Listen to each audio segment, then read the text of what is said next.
नमस्ते मैम। तो आज हमारे साथ जुड़ी हैं डॉक्टर आराधना चौरसिया मैम, नर्सिंग डिपार्टमेंट से, जो कि है एक ट्रेंड प्रोफेशनल काउंसलर आजकल के युवाओं की। तो thank you so much ma'am for being here with us today. Ma'am, तो जैसे कि आप नर्सिंग डिपार्टमेंट से हैं, तो आप लोग पेशेंट से सबसे ज़्यादा इंटरेक्शन आपका सबसे ज़्यादा होता है। तो आपको क्या प्रॉब्लम्स फेस करने को मिलती हैं जो पेशेंट्स मेंटल इलनेस के एक उससे आते हैं? जी, नमस्कार। और ये बहुत अच्छा प्रश्न पूछा है आपने एज ए टीनेज और युवा होके। तो ये जो पहले मैं थीम को डिस्क्लोज़ करना चाहूँगी कि हमारी जो मेंटल हेल्थ डे की थीम है वो यही है कि आपातकालीन मेंटल हेल्थ और ऐसी समस्याओं के लिए आप अपने प्रोफेशनल से जुड़ें और अपने इमोशंस का ध्यान रखें और आगे बढ़ें। अब दूसरे जो आपके सवाल का उत्तर मैं देना चाहूँगी कि हम जो पेशेंट से इंटरेक्ट होते हैं, बेसिकली हम स्टूडेंट्स को देखते हैं तो पहले हमें उन स्तर पे उसको मेंटल कैपेबल बनाना पड़ता है कि पहले वो उस कोपिंग स्ट्रैटेजीज़ को क्लियर करे, अपने लिमिटेशन से क्रॉस करे कि हमें अपने इमोशंस को कैसे संभालना है। उसके बाद जब आप मेंटली इमोशनली स्ट्रांग होते हो तो आप पेशेंट से अच्छा कनेक्ट कर पाते हो। और जब मैं अपनी बात करूं कि मैं पेशेंट्स के साथ बात करती हूं तो उनकी मेंटल प्रॉब्लम्स क्या हैं, तो सबसे पहले जो कैटेगरीज आती हैं वो बहुत सारी होती हैं कि हर लेवल पे अलग अलग प्रॉब्लम्स Yes. होती हैं। एक lower middle class, lower class है, अपर क्लास है, अपर मिडिल क्लास है, हाई क्लासेस है। इन सब के मेंटल हेल्थ प्रॉब्लम्स डिफरेंट होते हैं, लेकिन कॉमन चीज़ जो देखी गई है वो 5 प्रकार की प्रॉब्लम्स है। सबसे पहले होता है जो वो फैमिली होती है, फैमिली एडजस्टमेंट। दूसरा होता है कि उनके फाइनेंशियल प्रॉब्लम्स होती हैं, ये समस्याएं, बीमारी है तो ट्रीटमेंट कैसे कराएं, तो इसके लिए सरकार ने कई सारी सुविधाएं दे रखी हैं लोगों के लिए। तीसरी जो प्रॉब्लम्स है वो उनकी पर्सनल प्रॉब्लम्स होती है जो वो अपने इमोशंस शेयर नहीं कर पाते, ठीक है। और चौथी जो प्रॉब्लम्स होती है वो समाज में जो कई सारी डाइवर्सिटीज़ आ गई हैं, कई सारे टैबूज आ गए हैं, तो उस चक्कर में इंसान अपने इमोशंस और अपनी भावनाओं को एक्शंस नहीं कर पाता है, उनको संभाल नहीं पाता है और उनको एक्सप्रेस नहीं कर पाता है। और जो पांचवें प्रकार की समस्या है वो उन लोगों के साथ है जैसे कि स्टूडेंट्स हुए और जो प्रोफेशनल्स हैं, जो जॉब कर रहे हैं, वो अपने आप को वर्किंग लाइफ और होम लाइफ में बैलेंस नहीं कर पाते हैं। तो ये सारी समस्याएं होती हैं जो लोग काफ़ी मेरे पास आते हैं। मैं अक्सर जो है वो आप जैसे स्टूडेंट्स होते हैं, कई सारी लड़कियां होती हैं, फैमिलीज़ होती हैं, वो काउंसलिंग के लिए आती हैं, तो उनकी काउंसलिंग एक प्रोफेशनल तरीके से की जाए, उनके स्तर से शुरू की जाए, सिंपल टू कॉम्प्लेक्स की जाए। तो मेरे हिसाब से जब दुनिया में कोई किसी को सुनने वाला होता है तो वो अपने आप को ना बहुत अच्छे से एक्सप्रेस कर सकता है कि एटलीस्ट मुझे कोई सुन रहा है। मैम, तो बहुत अच्छी बात की है और बहुत रिलेटेबल बात है ये। मैम, जैसे कि आपने बोला कि मतलब आज का आपके पास लोग आते हैं, बट मैम कहीं ना कहीं लोग हेसिटेट भी करते हैं क्योंकि सोसाइटी ने एक ऐसी चीज़ें बना दी है कि if you need a counsellor तो आप मेंटली पागल हो। एक कॉमन लाइन हो गई है ये कि आप पागल नहीं हैं। बट दे डोंट नो कि मेंटल इलनेस कितनी बड़ी प्रॉब्लम हो सकती है। तो क्या प्रॉब्लम्स आप लोग फेस करते हो अगर ये थोड़ा सा डिले हो जाता है? ओके, बहुत इम्पोर्टेंट सवाल पूछा है आपने, जो लोगों को इसकी बहुत ज़्यादा ज़रूरत है।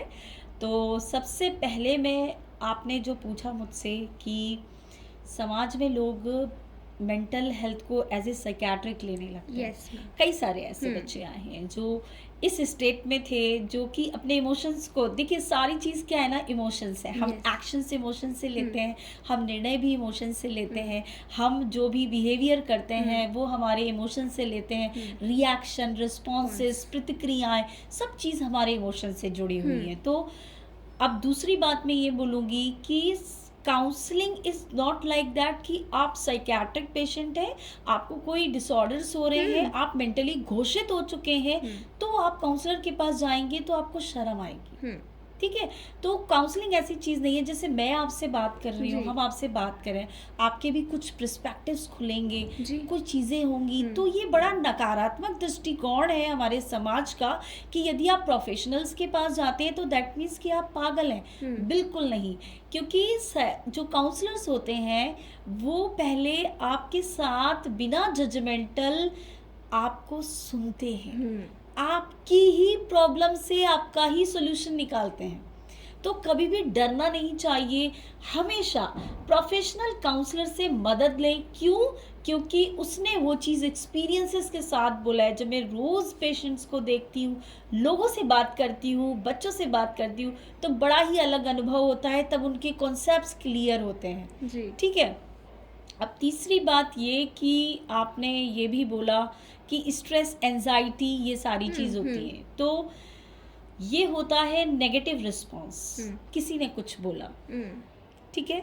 अब आप इसको ही एक पॉइंट में बताइए कि कोई नकारात्मक आपसे बोलता है, कोई ऐसा एग्जाम्पल बताइए। कि मतलब मैं अच्छा नहीं परफॉर्म कर रही हूँ क्लास में। ओके, ठीक है, वेरी गुड। हम्म, अब अच्छा परफॉर्मेंस नहीं कर रही हूँ और इसमें बच्चे ने नेगेटिवली ले लिया, हाँ। तो ये नेगेटिव इज नेचुरल, होना चाहिए, स्ट्रेस होना चाहिए, स्ट्रेस भी होना चाहिए, एंजाइटी भी होना ज़रूरी है। जब तक आपके पास आपको कमी नहीं होगी तो ज़रूरत का कभी आप अनुभव नहीं कर सकते।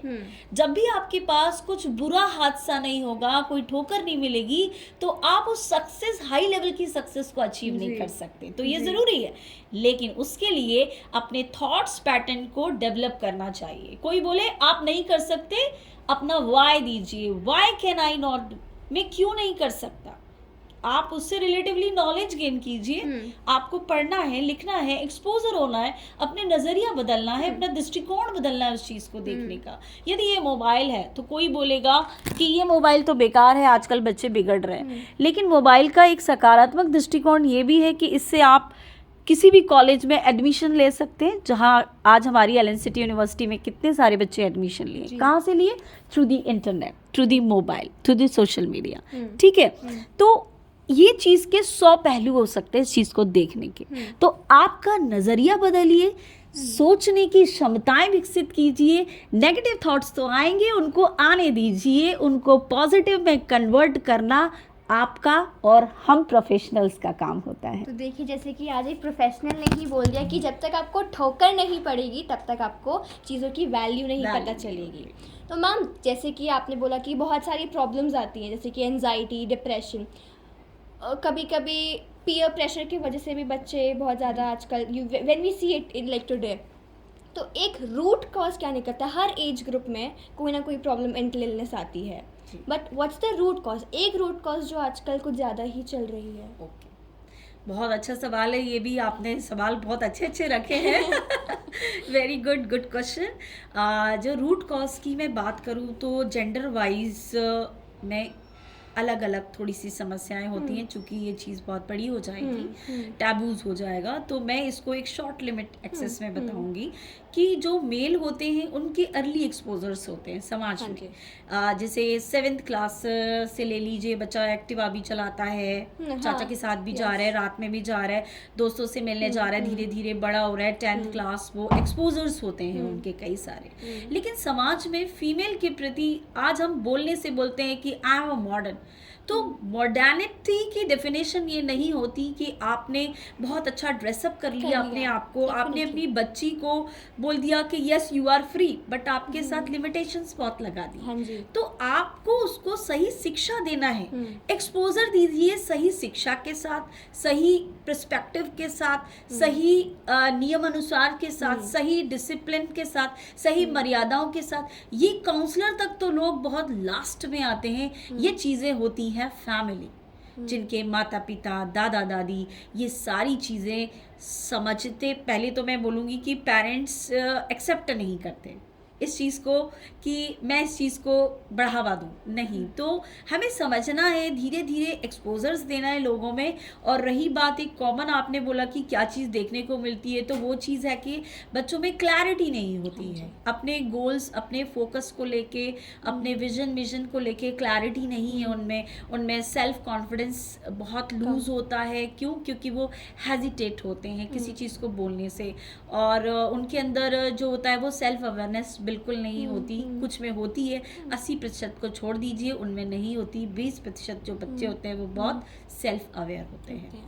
ओके, सो मैम, एंड करते हुए लास्ट क्वेश्चन मैं आपसे ये पूछूंगी कि मतलब आप आजकल की जो युवा है, स्पेसिफिकली युवा को क्या मैसेज देना चाहेंगे कि वेदर दे नीड हेल्प तो दे कैन, बिना हेसिटेट करे दे कैन कम? या बहुत बढ़िया है।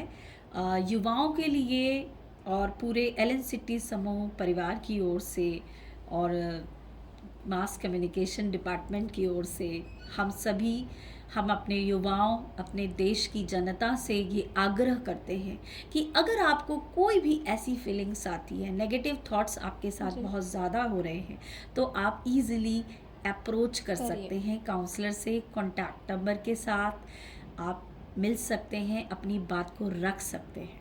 और जो लास्ट में मैसेज देना चाहूँगी कि कुछ तो लोग कहेंगे, लोगों का काम है कहना, छोड़ो इन बातों को, कहीं बीत ना जाए रहना। आप अपने आप में विश्वास रखिए, अपना विश्वास कायम रखिए। जब आप सक्सेस होते हैं या उस रास्ते पे होते हैं तो लोग बोलेंगे और उनका बोलना भी इम्पॉर्टेंट है, तभी आप आगे बढ़ते हैं। खुश रहिए, स्वस्थ रहिए और अपने स्वास्थ्य का, मेंटल हेल्थ का ध्यान रखिए। Thank you so much Thank ma'am, you. बहुत अच्छा लगा आपकी बातें Thank you, सुनकर। thank you. This is Jitisha Mishra, your lens to the world. Thank you.